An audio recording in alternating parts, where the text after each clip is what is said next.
त्या म्हाताऱ्या बापासाठी. मी तुमची मुलगी आहे. त्याचीच चिंता वाटते. एकदा का तुझं खरं झालं असतं की मी कायमचे डोळे मिटायला मोकळा झालो असतो. अहो हे काय बोलता बापू तुम्ही?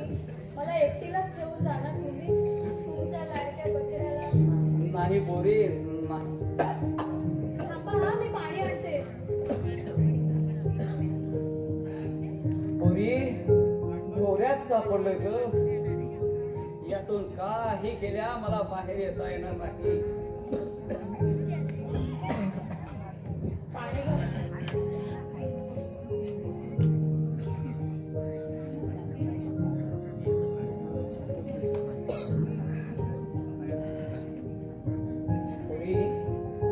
तुझी ही सेवा पाहिली की तुझ्या आईची आठवण येते बघ. तिनं माझ्यासाठी जीव दिला. पण का? का? या एका अक्षरी प्रश्नाचं उत्तर हा जन्म संपायचं नाही कोणी.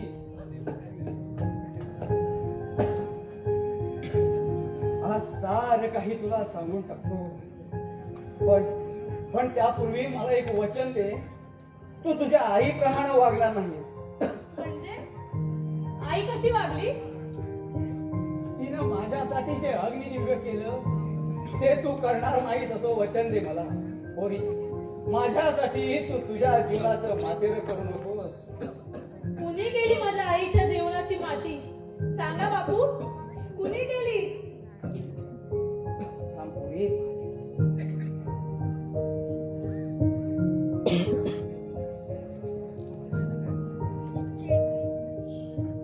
ठीक आहे, ही चिठ्ठी वाच. मरणापूर्वी तुझ्या आईनं लिहिली होती.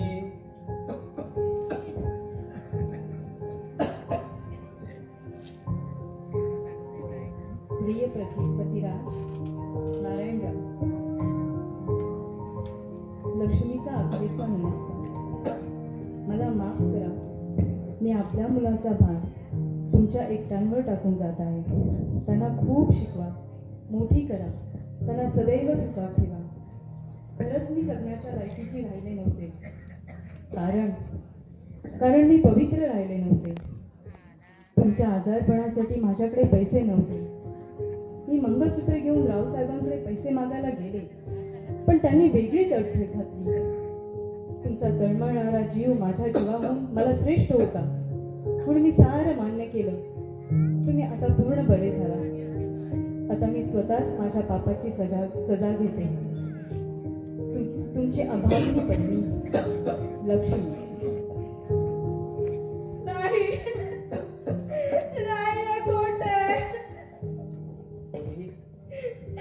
हे सारं सत्य आहे. अगं, तू 6 वर्षांची असताना मी फार आजारी होतो.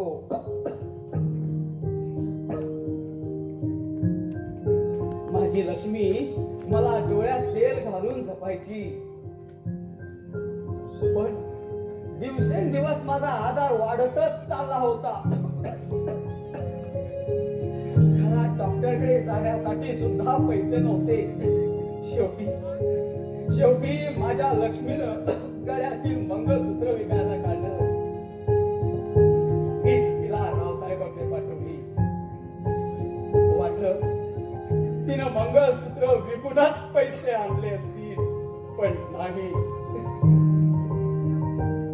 त्या नालायक रावसाहेबानं माझा तरफडणारा जीव पाहून आधार तुटलेल्या लक्ष्मीकडे शिलाची मागणी घातली.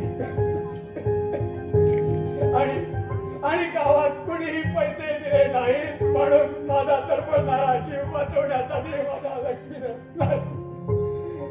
नाही गोरी, नाही सहन झालं मला.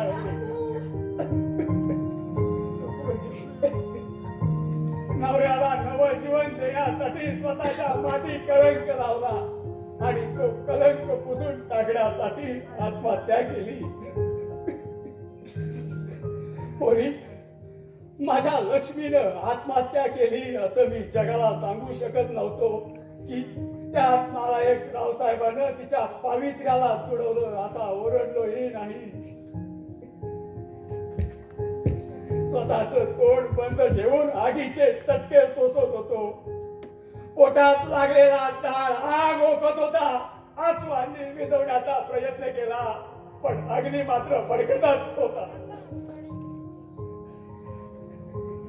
याच दरम्यान तो रावसाहेब मेला आणि मी मात्र तडफडतोय अजून. पोरी, आज हे सत्य तुला सांगितलंय ते तुझ्यापर्यंतच ठेव. नाही बापू,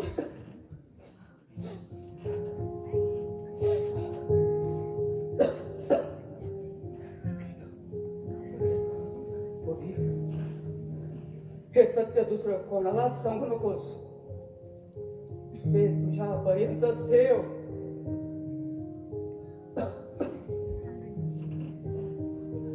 हो असेल तर उपहासानं हाच तुझ्या बापूला. नाही बापू, मला तुमचा हेवा करावासा वाटतो. तुमच्यावर हसावं की रडावं हाच प्रश्न पडतो मला. रडू नकोस. लक्ष्मीनं सांगितलं होतं, मुलांना शिकवा,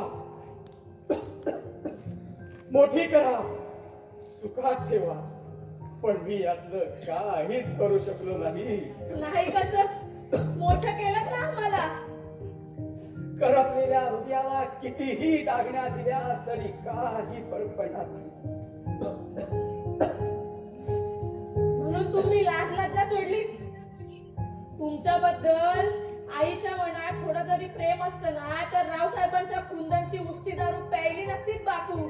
हो मुली, माझ्या लक्ष्मीचा आत्मा तडफडत असेल.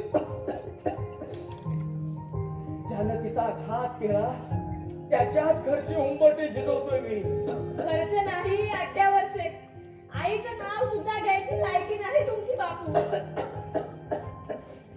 बापू, राहू दे पोरी, मामुली खोकलाय, होईल बरा. नाही बापू, मला माझं कर्तव्य करू द्या. पोरी, आजपर्यंत तू तुझं कर्तव्यच करत आलीस, पण तुझ्या हक्कासाठी कधी भांडली नाहीस. हक्क कशासाठी? आणि तो गाजवायचा तरी कुणावर? हक्कासाठी सारे भांडतात, पण कर्तृत्वाकडे कोणी पाहत सुद्धा नाही.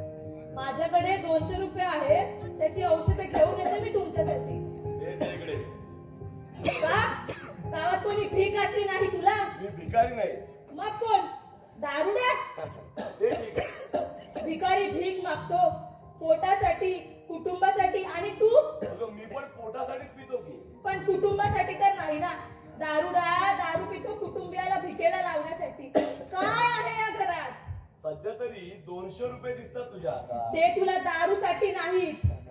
पण मी ते घेणार. मी हात सुद्धा लावू देणार नाही तुला. अच्छा, म्हणजे तुझ्या हाताने माझ्या खिशात टाकणार तर. ते बापूंच्या औषधांसाठी आहेत रुपेश. कसलं औषध? त्यांना काही झालेलं नाहीये. त्यापेक्षा त्यांना पहिल्या धारीचे आणून दे, मग बघ सगळे आजार त्याचं दूर पळून जातील. जन्मदाता पित्याला असं टाकून बोलतोस? बोलू दे त्याला पोरी, दोष त्याचा नाही, दोषी मीच आहे. देऊन टाक त्याला पैसे. मी देणार नाही. परमेश्वराने एवढं धडधाकट शरीर दिलंय, ते फक्त ऐकता गिळायला. 2 पैशाची कमाई का करता येत नाही? अरे म्हातार आई बापांची तुमच्यासारख्या तरुणांकडून 2 घासांची अपेक्षा नसते. 2 मायेचे शब्द पुरे असतात त्यांना. माया कशी असते हे माझं मलाच माहित नाही. हा 2 घास नाही, पण दारूचे 2 घोट तरी नक्की दिले. काय हो बापू? लाज वाटायला पाहिजे होती तुला हे विचारायला. अरे त्यात लाज कसली? एका प्यायला पिणारी माणसं आम्ही. त्याला कसा धरायचा हे त्यांनीच तर शिकवलं मला. रुपा, हे त्याला पैसे. पाहिलं? जाऊ दे त्याला इथून. दारूला पैसे दे असं तेच सांगताय. कारण कालच त्यांनी माझ्याकडून रुपेश, मी इथे थांबलो तर त्यांचा आजार वाढत जाईल. आजपर्यंत मी एक स्त्री असून आजपर्यंत आज हा संसाराचा डोलारा सावरला. हे घे 200 रुपये आणि बांगड्या भर. अगं बांगड्याच काय, तू एकदा बोल्यावर तर उभी राहा, मग मायाची साडी सुद्धा घेईन तुला. अरे हात रुमाल घ्यायची तरी लायकी आहे का तुझी? कसाही असलो तरी भाऊ आहे मी तुझा. वास्तविक तुम्हाला टाकून बोलायला नाही पाहिजे. वा, बहीण म्हणून माझा किती पुळका आला तुला. अरे बहिणीला कधी ओवाळलेला आठवतंय तुला? मी आणलेली राखी सुद्धा बांधायला तुला वेळ नसतो. तुझी आई, बहीण, बायको ती दारूची बाटलीच आहे. तू एक स्त्री आहेस म्हणून असं बोलतेस, नाहीतर ह्या अशा परिस्थितीत तूही तेच केलं असतं. अगं पुरुष आणि स्त्रियांच्या हात तर फरक आहे.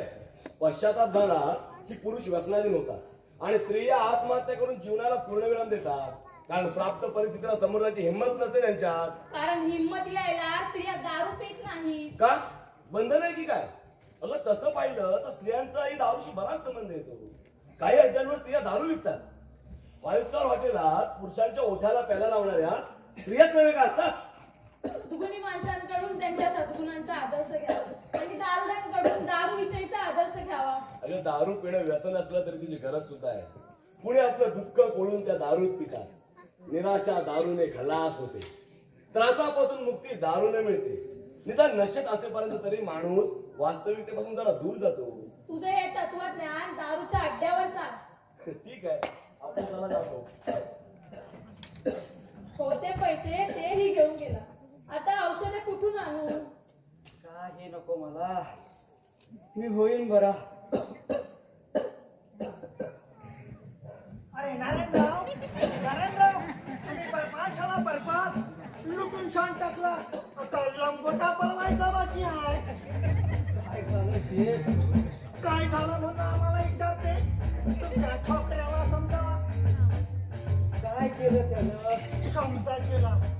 काल आमच्या दुकानामध्ये आला, हलो मोठो सुरो माझ्या मानाला पकडला आणि बोलतो कसा आरडाओरडा करेल तर खोटला काढेल. आम्ही जीव वाचवला. एवढा का तुमच्या जीवावर उठलाय तो? काय करणार? 20,000 रुपये घेतला आमच्याकडनं. चला तर करीत मोठा घेऊन गेला. म्हणतो कसा आरडाओरडा करेल तर खोटला काढेल आणि पिशा गेला तुमचा जीव वाचवला. शेठ, योग्य वेळी आलात तुम्ही, नाहीतर मीच येणार होते तुमच्याकडे. कशाला? मला थोडे पैसे हवे होते. अरे पैसे कुठून देणार? आता समजा लुटला की आजीच्या औषधांसाठी हवे. नाही म्हणू नका.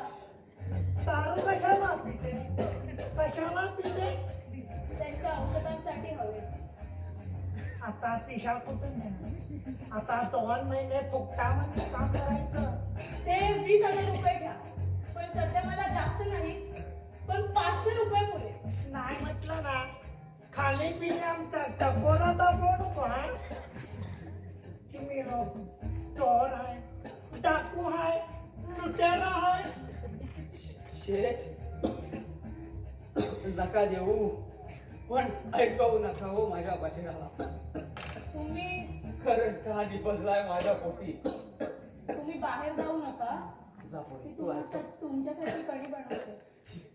नारायणराव, तुमच्याकडं आणि तुमच्या छोकरीकडे पाहिला म्हणून का बसलो. नाही तर पोलिसांमध्ये केस करून घरी फोडायला पाठवलं असतं तेव्हा. चांगल्या कामासाठी घेते, तारी बोलते काय, पण ती शाळा दारू पिते, जुगार खेळते. काय करणार? संगतीला बिघडलाय तो. आमच्या खानदानामध्ये कोणी दारू पाहिली नाही. पण तुम्ही लोक समजदारी चालू केला. ती पोरगी हाय म्हणून तुमचा घर चालते, नाही तर तुमच्या हातामध्ये कटोरा असता. एक दिवस आम्ही आमच्या बायडीची गंमत केली. आम्ही दारू पिली तर आमच्यावर एकदम भडकली. आम्हाला रातभर उपाशी ठेवला. ठेवला तर ठेवला आणि बिस्तरावर निघतला. अशी शिक्षा मी माझ्या पोरीला देऊ शकलो असतो तर आज तो असा नसता. बरं नारायणराव, तुमचा छोकरा मुंबईला कामाला का जात नाही? समोर ऐकतोय कुठं अगदी वाया गेले हो कार्ट नारायणराव अशा काय करते हो वयाचा दोष बाकी काही नाही हो, जयेश अरे ये ना ये कशी आहे तुझी तब्येत अरे मला कसली धाड भरली अहो हे काय तुमचं अंगही गरम आहे हे मग ह्या छोकऱ्याला पण वाईट बोलेल त्याला नशीब लागतं शेत तुम्हाला मुलगी नाही म्हणून तुम्ही दुःखी आहात आणि मला मुलगी असून मी दुःखी काय करणार आता आमची लॉटरी लवकरच फुटेल मुलगी झाली तर रूपासाठी बनवेल आणि छोकरा झाला तर ह्याच्यासाठी करेल शेठजी आता पुरे करा सांगून टाकले पण आत्ते कुठं तब्येती आहे तशी आहे मुळाची ढेकल बरं नारायणराव आम्ही जाते जय गोपाळ जय गोपाळ औषध घेतलं का तुम्ही? औषध म्हणू दे काल काय झालं ते सांग आधी का काल तसं फार काही नाही झालं कसं तसं का केलं हे ऐक आणि मग जा तू. तुझे हे मृदू मुलायम शब्द अगदी शस्त्रासारखे ढाळदार वाटत मला आता जय कशाला नाव घेतेस माझं काय सांगायचंय ते लवकर सांग मला वेळ नाही का एवढा कठोर होऊ नकोस रे. काल जो प्रकार घडला त्याबद्दल माफी मागते मी तुझी. जाणून बुजून लाच मारायची आणि वरून सॉरी म्हणायचं. काल तुम्हाला चालता गेलास आज आज आणखी काही आरोप करशील. नाही रे जय खरं सांगते मी तुला. काल जर मी तुला चालता केला नसता तर रुपेश तुला मारणार होता. त्यानं चाकू दाखवून धमकी दिली होती मला. त्याची गुंडांशी ही मैत्री आहे. तू काहीही करेल. नाही तू तू आता हे मुद्दामून खोटं सांगतेस. अगं तू निमूटपणे जा सांगितलं असतं तर गेलो असतो की मी. पण तुझे चालता होय शब्द माझ्या हृदयाला हैराण करून गेले. काही क्षण वाटलं तू तू हे नायला रस्ता करत असशील तर आतून रडण्याचा आवाज येईल. पण नाही आतून आवाज आला तर दार बंद करण्याचा. नाही पटायचं तुला. माझ्या तोंडून अकारण निघून गेलेल्या शब्दांची मला लाज वाटते. अकारण कसं त्याला कारण आहे ना. माझ्यासारख्या गरीब मुलाशी लग्न करून तुला काय मिळणार आहे. झोपडी आणि गावाऐवजी फ्लॅट आणि शहर हवं असेल तुला. तुझ्याकडे रूप आहे तारुण्य आहे. कुणीही पैशाला तुझ्याशी लग्न करायला तयार होईल. नाही रे जय ही रूपा आपल्या पैशांसाठी प्रेम कधीच विकणार नाही. हृदयातील व्यथा अश्रूंच्या रूपाने घळाघळा वाहू लागली तरी तुला ते खोटच वाटेल. बस बस रूपा आता माझी तुला एकच विनंती आहे. तू विसरून जा कायमचं मला. कारण जर कळण्यासाठी ओंजळ पुढे केलीस तर पुन्हा ठाऊक रक्तही ओघळेल काठ्यांनी केलेल्या जखमांतून. आत्ममग्नतेतून आत्मभग्नता हेच या आंतरिक जीवनाचे वांजोटे प्राप्त निश्चित झाले आहे.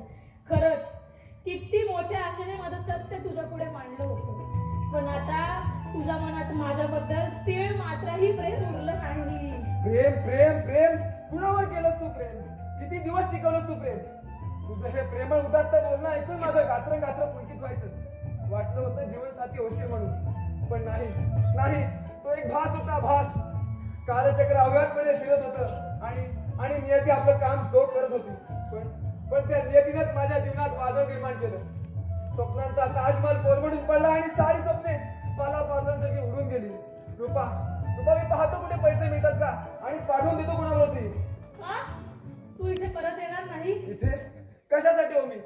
कुणासाठी हो मी इथे. काल तुम्हाला चालता गेलास. नाही रे नाही रे जय ही रूपा एवढ्या दृष्ट विचारांची नाही. बस रूपा आता माझी तुला एकच विनंती आहे. तू मला विसरून जा कायमचं. मला इथं पुन्हा तू बोलवू नकोस. कारण जाणून बुजून मला पुन्हा तुझ्या मोहजात घुसण्याचा प्रयत्न करू नकोस. येतो मी. नाही काय एवढी मोठी सजा देतोस मला. माझ्या नशिबी अमाप दुःख लिहिलंय. हाय रूपा, रडतेस तू रूपा? चुप, तुझ्या डोळ्यात अश्रू पाहून मी रडत नाही. खोटं बोलतेस तू रूपा. तू कोण माझी चौकशी करणारा? तुम्हें चाहने वाला, तुम्हारा आशिक, दीवाना, मजनू, अगं सुंदर फूल देवाच्या चरणावर करून दिसत. आणि तुला तर माझ्या प्रीतीच्या मालात मिळणार आहे, अगदी कायमची. कावळ्याच्या घरात चिमणी राहत नाही पण चिमणीच्या घरात कावळा राहणार. आणि घाण करून जाणार. तर चिमणीची की त्या घरट्याची? रूपा, तुझ्याशी क्षणिक खेळ खेळत नाही मी, तुला जीवनसाथी बनवणार आहे. तुला काय वाटलं तुझ्यासारख्या माकड्या बरोबर लग्न करायला तयार होईल मी? रूपा, अरे माकड नाही तर काय तू? या झाडावरून त्या झाडावर उड्या मारणारा. खामोश, जिभेला आवर घाल, नाहीतर ही तुझ्या देहावर पडेल. शेवटचं सांगते तुला, माझ्या वाटेवरून दूर हो. ही रूपा तुला पुरून उरणारी आहे. प्रत्येक वेळी मला डिवचण्याचा प्रयत्न करते, मला पुरून उरणार आहे. अरे या कुंदनला काहीच अशक्य नाही. रूपा, तुम्हारे जमने वाली जवानी एक दिन खाक करूंगा. लड़की है लड़की, पटाने वाला चाहिए. क्या लाल्या?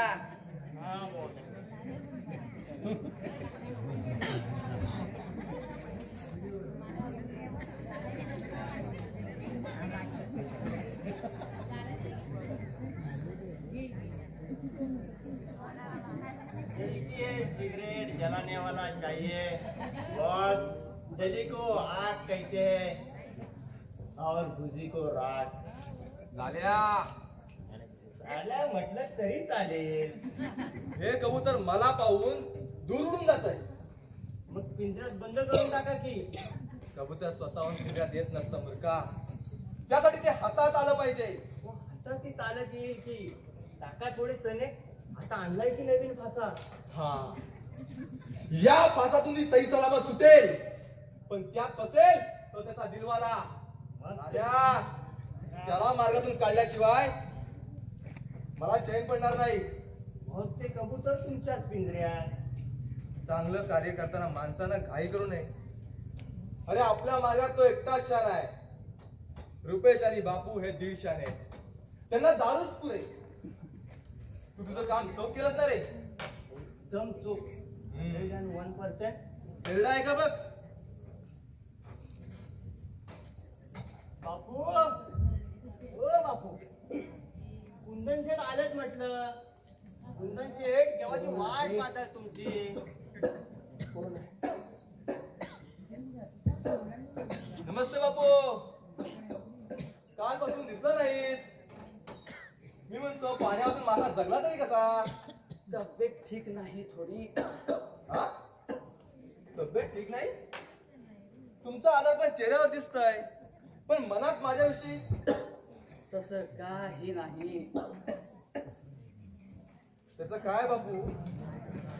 बापाचा गुन्हा मुलाच्या माती मारण्याची सवय असते लोकांना.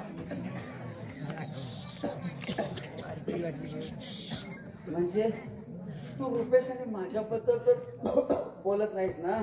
नाही, माझ्याबद्दल आमचे पिताश्री रावसाहेब कसे होते बऱ्याच लोकांकडून ऐकायला मिळालं. पण लोकांचा दृष्टिकोन माझ्याविषयी तोच. बापाने कर्म केलं त्याचे भोग मात्र मला. नाही बापू, जाऊ दे. का होतंय काय तुम्हाला? माझा आजार तसा फारसा गंभीर नाही. नाही म्हटलं तुम्हाला औषध आणलंय. कसलं? सर्व आजार दूर करणारं औषध. लाल्या, ते औषध बापूंना.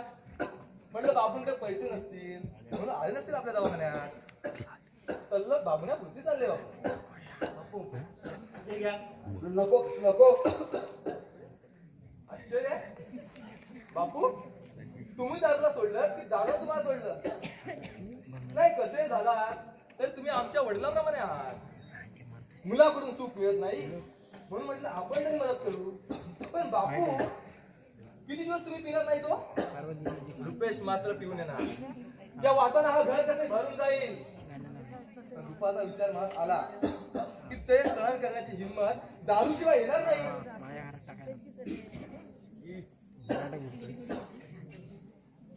जाऊ दे बाबा, मी येतो. बरं पैसे हवे असतील तर सांगा. पैसे नको.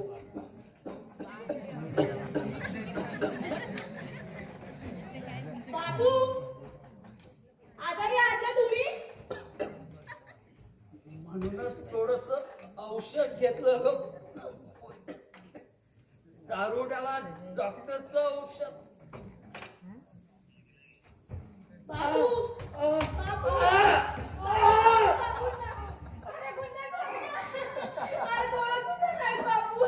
बापूला काय झालंय ते मला माहित आहे. सध्या बापू मृत्यूच्या दारात तडफडत आहे. नाही होय, बापून विष घेतलाय. नाही हे खोटं आहे. त्या दारूची विष संपवतो रुपा. नाही हे खोटं आहे. हा रुपा, तुझ्यासाठी केवळ एक गाव खेळलोय मी. 2 तासाच्या आत जर बापू हॉस्पिटलमध्ये पोहोचला नाही तर बापू मेला म्हणून समज. मग बस बापूच्या नावाने राहत. मी तुला जिवंत ठेवणार नाही. तुला कशाला मारले तुझ्या बापूला? तुझ्या बापूची हमी मी घेतो हॉस्पिटलच्या खर्चासह. पण त्यासाठी माझं एक काम करावं लागेल. करशील? कसलं काम आहे तुझं? गुड. आता कसा पोपट गोड बोलू लागलाय, आता काम कसं अगदी सोपं होणार आहे माझं. सांगितलं ना तयार आहे म्हणून. उशीर नको आता उगाच. ठीक आहे. आता जयेश एवढ्या तिथे येईल. जयेश आला की त्याच्यावर त्याच्यावर काय? बलात्काराचा प्रयत्न करण्याचा आरोप करायचा. नाही ते मला शक्य नाही. का? नाही मला शक्य नाही ते. उगाच विचार कर रुपा. वीस त्याचं काम चोख करतंय. मी नाही करणार त्याच्यावर आरोप. ठीक आहे, मग मरू तुझ्या बापूला. तुला त्रास तरी कमी होईल. कुंदन तुला मीच हवी आहे ना. ही सर्व नाटकं माझ्यासाठीच चालली आहेत ना. मग मी तयार आहे तुझ्या बरोबर यायला. ठीक आहे, आला इकडे. 200 रुपये ठेव. त्यांचा निरोप पाठव. कृपा तुला ताबडतोब बोलवलं म्हणून. जा, बापूची तब्येत बिघडली म्हणून सांग. जा लवकर.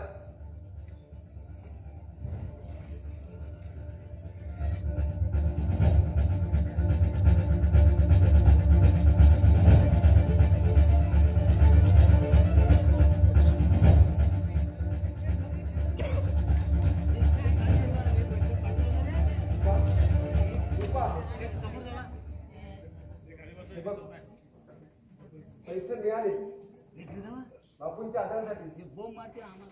बापू बापू बोलत का नाही? जय जय मला माफ कर रे. मी मजबूर आहे. मी हरले रे हरले. रुपा, हात लावू नकोस मला. रुपा, रुपा. सोड सोड मला वाचवा. कुणीतरी वाचवा मला. काय करते? काही नाही केलं. रुपा, तू तरी सांग. यानं माझा इच्छा सुटण्याचा प्रयत्न केला. आणि जयेश, लाल्या, माफ लाल्याला.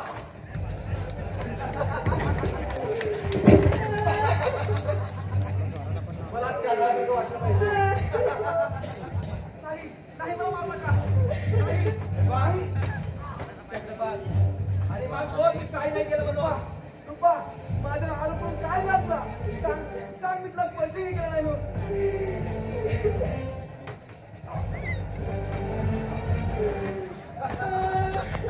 सुनो गाँव वालों, जयेश की रूपा और बात का प्रयत्न केला है. रो मत रूपा, रोना तो उसे चाहिए.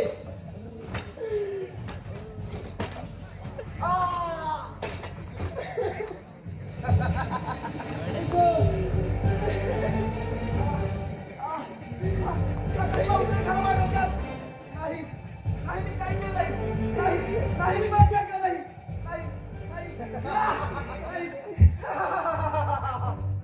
मी ज्या बनून उठली. मारा मारा मला शिक्षा द्या. मारा मारा मला शिक्षा द्या.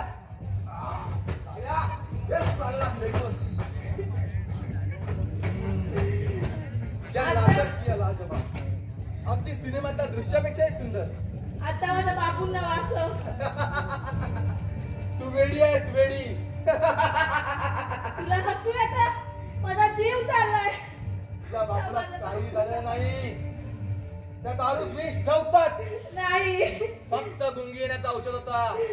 हे खोटं तासाभरात आहे. ते शुद्धीवर येतील. नाही, खोटं बोलतोस तू आहे. आता भर गावात त्या जयची इज्जत जाणार. दिलं वचन मी मोडणार नाही रुपा. बापूंची आम्ही मी घेतो हॉस्पिटलच्या खर्चाचा. फक्त आता माझं एक काम कर, मला खुश करून टाक. तू रोग गुंदय.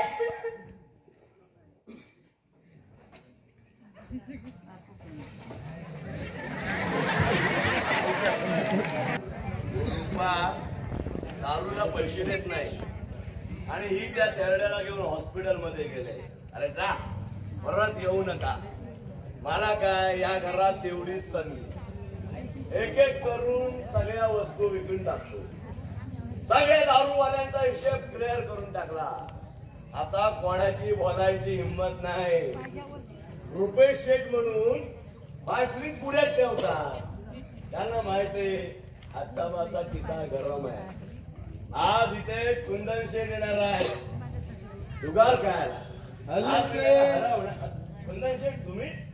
हा, लाल्या कुठे आहे? तो अमृत आणायला गेलाय. अमृत? मी समजलो नाही. बाटलीतला अमृत. आमचं आवडतं अमृत. पण काही म्हणून 2 जण बापू आणि रुपा घरात नाही. तुझी तर मज्जाच चालली.